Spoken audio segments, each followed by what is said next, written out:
Bit homework చేసుకోపో. చూసిన ఎప్పుడు చూసినా డాడీ పిల్లలు వచ్చింది కదా ఫోన్ ఆడుకోవద్దు. నువ్వు హోంవర్క్ చేస్తావా దెబ్బలు తింటావా?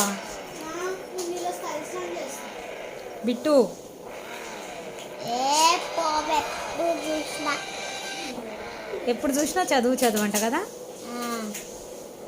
ఇప్పుడు నువ్వు హోంవర్క్ చేసుకుంటావా దెబ్బలు తింటావా చెప్పురా. ఏ బిట్టు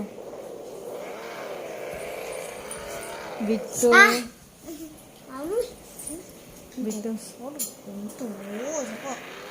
హౌలే. అరే హౌలేగా.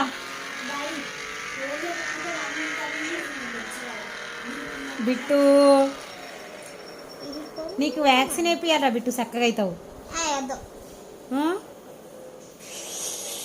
చిన్నపిల్లలకు కూడా వస్తుందంట వ్యాక్సిన్ వేపియాలా నీకు? బిట్టు నీకు ఆ రోజు టెస్ట్ ఎట్లా చేసిండురా గుర్తుందా? అంతా ఓకే ఉండే కానీ నైటే ఫీవర్ వచ్చింది నాకు.